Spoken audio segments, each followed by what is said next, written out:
Second recommendation, watch. You're gonna have to watch it 2 or 3 times to really get the grasp of it. John Henry Hustle style, if you look on Instagram. But John Henry from the Vice Show, he did an interview with Earn Your Leisure, and it is like spot on. And part of it, he talks about you can't be what you don't see. He talks about proximity, and I'm like, thank you. A lot of people are not. There's a disabled vehicle ahead. They're not really hearing me when I talk about proximity, and if you're in a room with certain types of people, different opportunities open up to you. He talked about how he was, honestly, what you need is your cell phone and a laptop. To be honest with you, literally. And so, what people really need is they really need an opportunity to realize that anything's possible if they put a little feet to it. Now, he was a doorman. The sound is bad. I don't know why the sound is bad. Probably because I have the GPS. Hold on.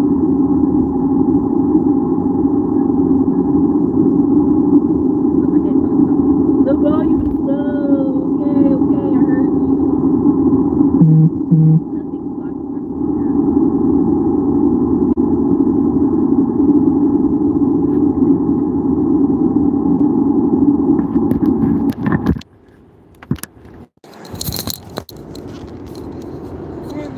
Hello, can you hear me now? Can you hear me now? Can you hear me? All y'all crying, can you hear me? It's GPS on. The GPS gotta tell me where to go, y'all. It's gonna be okay. Can you hear me now? Okay. All right. Good. All right. So anyways, I am driving to the airport from one city to another. So I need the GPS. So look, I was talking about John Henry Hustle. He did the show Earn Your Leisure. The only two videos I recommend this week that y'all should watch multiple times is Byron Allen's interview and John Henry's on the Earn Your Leisure podcast, which you can watch on YouTube. They record themselves when they do it. And the reason is John Henry Hustle is only 26 years old. And again, I talk about the limits are in your mind. Now he's Dominican, family was immigrants. All of a sudden, it was getting too crazy. 9/11 happened. They moved to Florida for a while. Then he came back to New York and was a doorman. Now, he was a doorman at one place, and he said it didn't make sense. It was just all this old money. It was old white people. He didn't really have a connection. But then he went across town, I guess Bronx or Brooklyn or whatever, and it was like movie stars, different types of people, all these people that you would never think of in this expensive place that he was a doorman. Well, then he realized there's the kind of dry cleaning hustle, right? So the dry cleaning, they charge you a piece per garment, right? And so somebody gave him the hookup and charged him wholesale prices when he was just starting out. So he would just go doorman to doorman to doorman to doorman and say, hey, got this cleaning company, got this dry cleaning. And what people don't understand is so many people go like, well, he knew all these people. No. What they're missing is that he opened his mouth and spoke to people. And people called him, and he picked up the phone and spoke to them and picked up their items. So many times people want to say, Erica, how can I do stuff without having to talk to people? I don't want to talk to I'm an introvert. I'm a this, I'm a that. Listen, I don't give a damn if you are an introvert. You're going to have to speak to somebody either today or tomorrow or on the phone. You're not going to get $1 million just by a blink of an eye or an app where you never talk to people. Because even if you create an app, you got to talk to somebody to help you develop the app. Every way you want to turn on this, every which way you try to shape it, yes, in the picture, the thumbnail, it's a phone and a laptop. You're going to need them both. You're going to really have to learn how to speak with people. And I know that's frustrating for people because they think they're going to be able to do stuff without having to talk to people, but that's just not realistic. Now, when he answered the phone, his big break was Wolf of Wall Street. So remember, Wolf of Wall Street had suits galore, and he dry cleaned them. And he told them, they like, hey man, you need some help? He's like, nah man, I got it. The van's around the corner. And he took 6 bags on the A train or whatever in New York, trying to go get them dry cleaned. And then they told him, hey, you got the best contract. You got the contract to close out, because most time clothes are rented on a movie set. So they said, hey, bring a truck. So he goes, again, this guy don't have a car. He lives in New York. He goes and tries to go get an SUV. They go, no, man, we're serious. You need a whole truck, like a serious truck. So then he goes back and he gets a box truck. And of course, that's the changing of his life, right? Wolf of Wall Street. And then he got 20 other movies. And it's just the no excuses mentality. It is the you can do it mentality, even if you have to walk or talk to people. And, say what you will about New York. I know it's expensive and I make jokes about it, but you guys are really at an advantage where you can walk anywhere, take the train. You can bump into all kinds of people. There's so many opportunities. And so it's hard for me to give any grace on that, because it's like, it really is all mindset. It's how you see your life, how you see yourself, how you view yourself. You got people putting on a blazer and a pair of slacks and going somewhere. Nobody knows what your home life looks like. But when you step out of that house, they're just going to assume off what you're wearing.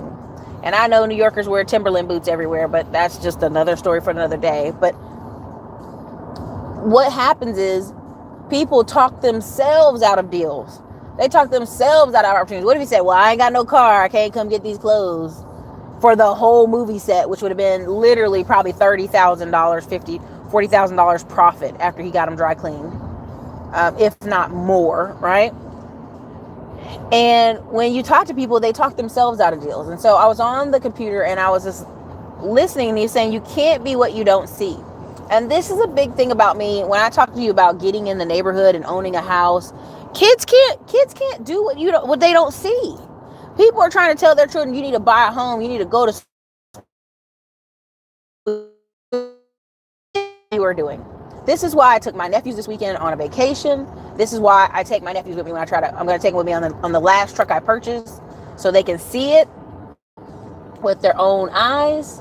I'm going to take them to one of the rental properties, but not Detroit, because Detroit property got broken into again. I ain't going up there with them. But there's some other properties here that we can do it with them. Now, right now, one of my nephews is 13, and he goes with one of my uncles all the time, and they go cut grass. And, my uncle's retired. He don't need to do it. He does it so my nephew has his grass cutting business. So it's one of these things of kids understand what you show them, what you teach them. And my nephew's learning, even though I think he's a little bit introverted, how to speak to people, how to go to their houses. Hey, how you doing? It's me, Jalen. Thank you for letting me cut your grass. Yada, yada, yada. And they pay the payment. All that good stuff. Okay? But at the end of the day, it's all up here. Right? And there was a study showing that middle-class black kids become poor as adults. And I think it's because they go completely away from whatever their parents first did. Most of what I read in the article, parents were military, they were in a service business, plumbers, electricians, and then they sent the kid off to college, and then the kid struggled ever since. Instead of instilling with them, this is how this business runs, you can be the next generation of this business and make it better.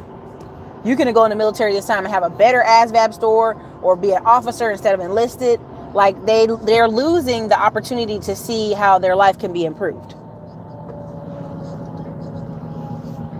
That's what they're missing in these conversions. Which, hold on, this is a little low for me. It's a stoplight I'm at, you guys. We're okay. Okay, that's a little low. Anyway, it looked like it was about to hang low. But yeah, he sold it for $1 million to become a venture capitalist. And then listen, and then part of the interview too, what people don't understand is he said a lot of the stuff they just did lost money. All of it lost money. So listen to it again a couple times, and I think people missed that part where he's like, a lot of stuff they invested in lost money. And I love what Earn Your Leisure said. They said we always bring on different people because everybody wants to do real estate. They're trying to show them different things, be exposed to different things, which is important. Exposure and proximity are everything. And I think in the spring, or maybe in the spring, I put up on Instagram that I was going to contact Urban Leagues to see if we could do a watch party for the banker, and I'd sponsor it. And people in the comments are like, what's that? What's Urban League? Now, first of all, I would tell you Google. Google is your friend. Use the phone that you're talking on and texting on to Google. But urban leagues are in every United States city almost. Urban league, if it's near a city-ish, is urban, professional, black people putting together almost like a chamber of commerce. And they put together events, they host things, they sponsor all kind of stuff for kids. They have what they call a brown Santa thing. But I just know that people don't know these things and aren't exposed to them. That's just all there is to it, right? And then they get in their 40s and 50s and want to do a career change and can't because they don't know anybody. They're not exposed to anybody. They don't go to any events. They don't volunteer anywhere. They don't have any connections in that way to move up, not just lateral move. Another thing of that is the other day, what was it? It was somebody did a video on the top reason people over 55 are going bankrupt. It was medical debt. Now, I've talked about it a lot on this channel about, working out, drinking juice, being your best self. But at the end of the day, some stuff happens. Sometimes you get high blood pressure. Sometimes you get diabetes. Sometimes you get a heart attack. These things happen. But again, people are working jobs and not saving any money. So then they wake up one day at 55 plus having a medical emergency and there's no money saved up anywhere. There's no money saved up. There's no money to put towards it. There's no money to fix it. And guess what they do? Claim bankruptcy. Now, I'm going to stoplight. Hold on.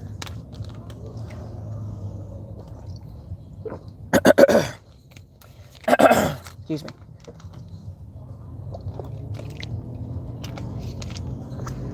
Now, at this point, when I talked to one of my aunts about doing insurance claims, and she should have went ahead and took her test and all stuff. Oh, I'm not good at computers. I don't want to do that. And I'm going, you're too old to be doing some of this other stuff. You better figure out these computers. You better go take this computer class because you need it. That's how you're going to get free. If you're over 55, you need to figure out insurance claims, insurance adjusters, but again, to take that initial insurance adjuster test, I think you have to climb on a ladder depending on the city and state. So again, that also takes away if you're older. So a lot of these things I'm encouraging y'all to try to look out for and do. Everybody's not going to own a business, and I understand that. There's going to be people come on this channel every year. Oh, everybody can't own a business. I'm not saying that. What I'm saying is if you can't own a business, you need to have a high income paying side hustle or job that you can take that money and do what with? Ladder your income.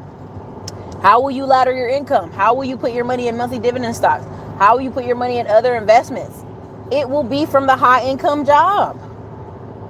But how do you get a high income job? You got to get more skills. And I don't mean to go to college. Various things. You can take various community college classes, but you could also take courses on Udemy. I have Terry come on talking about stocks. I have Kamoy come on and Chris come on talking about skills. I bring these people on because it's important, because the only way you're like, oh, I don't want to start a business, Erica. And there's a lot of people in the community saying they don't want to be in business, which is fine. But you do see the winds have changed. The cheese has moved. There's no pension at the end of the rainbow for a lot of people. Now, I was in Detroit and they were striking for like 40 days. I think that was the total they striked for. And my thing was like, okay, they're striking because they're like, they should have health benefits. If you're getting paid the most money in a city, $20, $30 an hour, which somebody can correct me on that, know how much they're getting paid in Detroit right now. You're getting paid more than most people in this whole surrounding area. You don't have personal health insurance. You're depending on your job that can lay you off at any time as the car industry is dying. And certain, the manufacturing part of it is dying. What? That's insane. So they strike because the union workers, of course, the union overlords told them to strike. But personally, that doesn't make sense. You've got to have some health care coverage that's your own. These companies can change their mind at any moment. GE, all these companies with these pensions being real funny, asking you, do you want a payout? And I'll be very honest, if they're offering you a payout and you're 60 or 70 something and you think you're going to live for another 20 years, take the payout and invest that money. And no one wants to hear that, but that's just the truth. My grandpa bought a bunch of little properties in Chicago, and every couple of years he sells 2 to 3 every year, just liquidating it. So he has cash. And people go, well, your grandpa had money. No, he didn't really. He bought cheap properties in Chicago when people didn't want them. People couldn't keep up taxes on them. Then he would do his own handyman repairs, so some of them a little janky. It's a choice. People made choices along the way. Think about it. Back in the day when your parents were coming up, if they paid off their house, what did their money go to? Just eating and living. So you have that same caliber of... But that's why when people sit here and fuss with me about, well, Eric, I don't want a mortgage because houses are too much. But if you look at people back in the day, they didn't have monthly rental payments because they already owned their house. They had already paid it off a long time ago. Why do you think some of the baby boomers you see live so well? They own their home. That whole reverse mortgage thing is a scam. But at the end of the day, a lot of these people own their own home. So when people talk about, I'm not good at computers or I don't want to talk on the phone, honey, this is a new economy. And so you're talking about honestly a perfect storm. You have a lot of people not owning their home. They don't own their cars. I think it's 7 million Americans are 90 days late on car payments. I think it's like 38 million are late on credit card payments. People don't own their home. They don't have good computer skills. I mean, this is a lot. This is a lot. This is like a trifecta. Bad. This is bad. Bad. And that's why I've been so vocal on like, I'm literally going to Afrotech this week. You're going to see a bunch of people do what? Have stuff they do from their phone, from their computers. They're going to Afrotech. They're startups. They're raising money. They're raising capital. You know what I mean? It's a tech boom going on and you're not in it. That's bad. And then people like, there was a girl who posted in Kendra Barnes Key Resource Facebook group, which that one's free to join. Y'all can freely join that one. She literally said that she bought a house. It was too much for her, so she sold it. After 2 years of being in, she had so much equity, she was able to buy another home. Then that home, she turned around and she's renting that bad boy out and getting a different space to live in. Would she have saved that much money in 2-year period otherwise? No. Again. Yeah, if they're offering a payout, take it while you have the option, for real. Even here in North Carolina, some of these homes, people are like, oh, they live in a bad old house or an old Victorian. I'm like, it's probably paid for. They just got to keep the grass around the house looking decent. They just got to keep the house cleaned up. There's a lot of trailers out here in North Carolina. I'm driving by a lot of spaces where they're trailers. And again, it's a moneymaker. Mobile homes are a moneymaker. Because people are always looking for something cheaper. So while I'm in California, I'm going to try to have a tech talk with Kamoy, because Kamoy just came back from a Google conference where Google was hiring. Then Terry will be there, so we can do a stock day with Terry. What's up, Terry? I see in the comments, but I am driving. Can't really read it. But I just want you guys to not lose faith, but really, like, people wait until it's like, oh man, Erica, I fell down the stairs and my hip and my foot's in a cast and I need to make money right now. JG Wentworth, I need my money right now. And I'm like, I can't make magic come out of that. I can't make rainbows and magic. You have to be actually working towards that. I'm going to be in Oakland, California at Afrotech. People who are in California who bought services and products from my website, The Big Real Estate Life, they will get an email, which we're going through all the database for people who live in California, trying to figure out who to send it to. But for people who purchase things from me and they live in California, they will get an email. We're going to try to do a dinner with the California Classy Climbers, and that'll be pretty cool.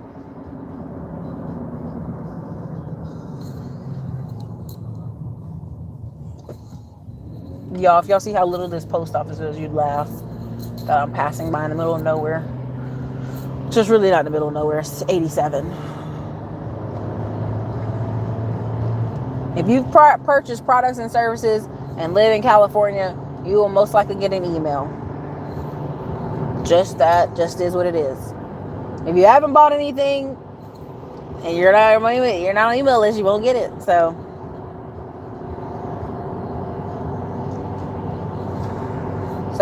let me see here. Ugh.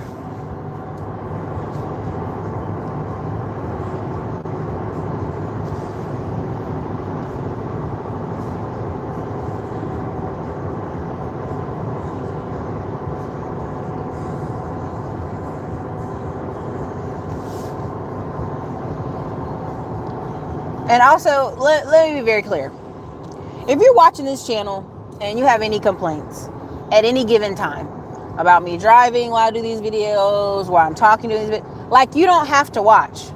You're not entitled to free information at your leisure, at your convenience, with me sitting in front of a computer and it being perfect. Let me make that very clear. And this is part two why I'm literally taking my vacation. It's not worth it. It really isn't worth it to deal with people who are entitled to free information. You're not entitled to free information, right? I'm just literally sharing with you a lot of the events I'm going to of my journey, documenting my journey. I'm talking to you in between travel, in between my time. So the best thing you should do is come to this channel, be grateful, hit the like button, keep it moving. You know, that's just the long and the short of it. I got some messages this week that I thought were hilarious, but I just wanted to say that, like, you come here for free information, you should be just grateful for the free information, how it comes. Period. So, part of some of the conferences I'll be going to next year, it's 10X, it's the Vid Summit, and a couple others. But I'll definitely try. There's a mastermind. It's one called War Room. Literally, WAR, War Room. I'm going to see where their next location is. I've seen Billie Jean at some of them, some other people at some of them. Ty Lopez went to one of them. There's a level of this information that I can't even put on this YouTube channel if I wanted to, because you're not there yet. You're not even there yet. If you were there, we'd be having a different conversation. Some people don't understand that. Like, literally, I've literally come on this channel and said, hey, do you guys have a LinkedIn? And I'm proud of many of you who added me in a LinkedIn. I think it's been 500, maybe close to 500 of you sent out an invite via LinkedIn. But that's what basics 101. You're not even on LinkedIn. We bought on Kimoy. We bought on several people to tell you that if you're on LinkedIn and you have your profile filled out right, recruiters are looking to hire you for 6-figure jobs. So a lot of times people get fussy with me on the delivery here, and I just don't understand that. Or like, we're throwing free information out the window all day long. It's really up to you to catch it.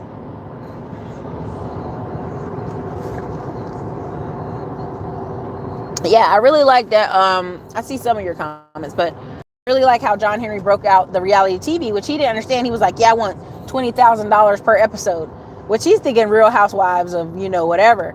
But really the thing of it is when you get on TV, like, what is his name? Grant Cardone. I don't know if you guys will ever find this, but he did a show similar to The Prophet. They went somewhere, he told them what they needed to do to fix their business, and they recorded it. It was like a whole season. Then they didn't pick it up, and then, a couple years later, they picked up John Lemonis. How do you say his name? Lemonis?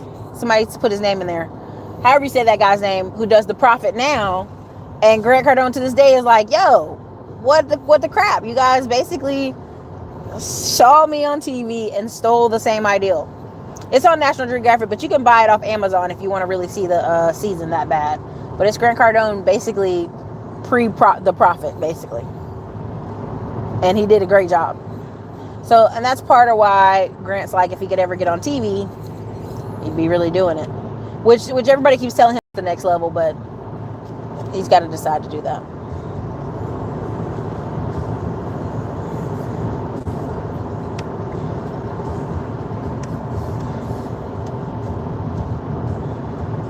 Thank you, Jason, for the $1.99 super chat. I appreciate it.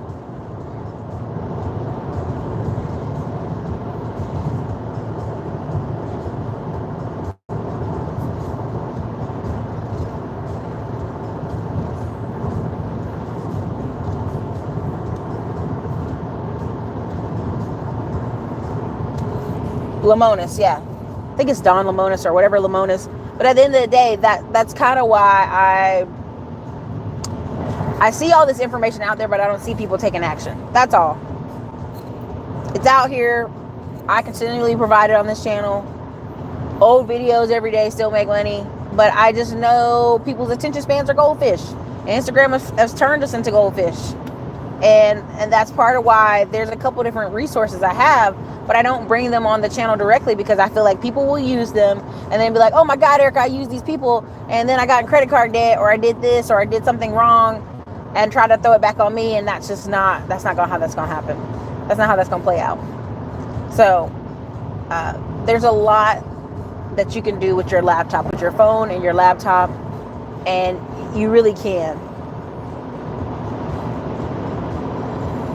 No, the Prophet wasn't out first. Grant Cardone actually did this in 2012. The Prophet came out after. But if you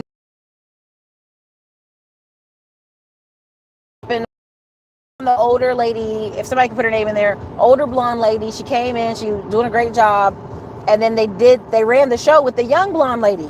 Like, they moved her out, and she was like, so basically you just ran this pilot with me and then replaced me with that 30-year younger blonde white woman. And then they brought her back. So, I mean, that's the industry they're in. That's the industry they're in. They're doing things for people they can control and people who like it. That's why I said, listen, you can get on TV, or you can get enough attention to some of these YouTube channels out here, you'll make more than people on TV. That's why you see all these actors, these serious movie actors in TV shows. The Chicago's PD, the Chicago Fire, all these shows got really top-notch stars. Jennifer Lopez was in one. A lot of these people are in TV shows because that's where the money is and where they can get a lot of sponsorships because they'll be active actors. But for you and me, if we can get in front of that computer or that phone, you can run a podcast from your phone if you got the right speaker component. Anywhere. Power of it, this new wave we're in. But you can't look at it for 90 days and give up. Right? 90 days is just the beginning. But I'll do another series on this and talk on this, but that's part of what I want to say mostly today is get that phone, figure out something you can do outside your job, period. Figure it out, because some of y'all are in companies that if you have the skill, like Kamoy said, can you put an operating manual together on how you did this, on how you do your everyday task at your job? That mess is important. Have this skill outside this job and be a consultant or be valuable or be a 1099. Some of them are giving it 80%. And then when they try to go get another job, they're like, I don't know why people aren't hiring. It's more to it than that. You got to be able to show your work, point blank, period. And that's why I always encourage y'all to go to these conferences and go to these events, because you're connecting with people in there. Something happens at your job, you can just laterally move over to another job. And what usually happens is people wait to the last minute. Where you been? You ain't spoke to me in months. You haven't spoke to me in years. Why are you calling me? Oh, I lost my job. I'm trying to find another job. That people don't want to work with people like that. You need to be reaching out to people while you're at your job, while you have it. There's an article put out by Glenn Cameron shared this article about there's a level of there's ageism. Point blank period. There's ageism when it comes to hiring, which is terrible, but it does happen. But what you're going to see is a lot more like the way Facebook right now. I have a friend who's 50 years old. Well, he's almost 50. And the company he's working for getting ready to work for is a startup, but they are all a bunch of 20 somethings, but they need They need an older person who can see, who've done this before, who has experience in this. And so they're hiring him, but they wouldn't have noticed him if he wasn't on LinkedIn. Literally, my friend said a recruiter reached out to him on LinkedIn. He wouldn't even heard of this company. He went and go visit the company, visit the startup, visit the CEO, visit the office. It's like it's a bunch of young people. They don't know what they're doing. So you could be that older adult that comes in and gets paid a lot of money because you're helping steer the ship. Because a lot of these startups, let's be really honest, they got a bunch of money. They're not going under, but they're going to have to produce results in the next couple of years. So they're going to have to hire some experienced people on the team to show people, look, we got this experienced person on the team, and it's going to be all good now. The ship is going to be okay. If they don't show that, those companies are going to get sold or literally Bain Capital come in and take them over. But that's the thing. You have a lot of these startups that people think are going to go under. They're not going to go under. A lot of these startups are going to hire a Sarah Sandberg, they're going to hire an older adult and say, look, our company now has an older adult helping us guide this ship on through. And that's how they're going to make it. People think it's going to be this bloodbath, but I'm like, no. A lot of these tech companies, they are providing services to businesses. A lot of cybersecurity stuff, people will be needed regardless because the age we're in. I told you guys at the last conference I was at on credit cards and credit card points, the guy said, if you got an Android phone, do not go to Hong Kong. Do not go to China. He's like, you're basically have a wide open phone. Basically, anybody can hack into it anywhere, any place, anytime. He's like, China's okay. Japan's okay. South Korea's okay. Thailand, Philippines, but not China. He's like, that you might as well just throw your phone out the window with your credit card. So you got to pay attention to these things. They will be needing people of older age who know how to work the computer, who know how to work the phone, who can give some guidance. And that's where a lot of people are going to win. So you got to be ready to with sharp tools, because not everybody's going to start a business, and I get that. But are you ready to fight for a good position in a company because you're going to be older, but you're going to be able to show them you have all this skill? You got to have one or the other. If you're not going to start a business, you got to show me where you're sharpening the tool so you have skills so you can stay in the game, so that you make high income. So you take that high income and do what? Buy a couple of rentals. Buy some more monthly dividend stocks so that you have, $2 to $3 grand coming in monthly. In order to ladder the income, you got to have income to ladder to put in investments. So, all right, guys, I just had to tell that real quick. I'm off to the airport. We'll do more series on the phone and the laptop.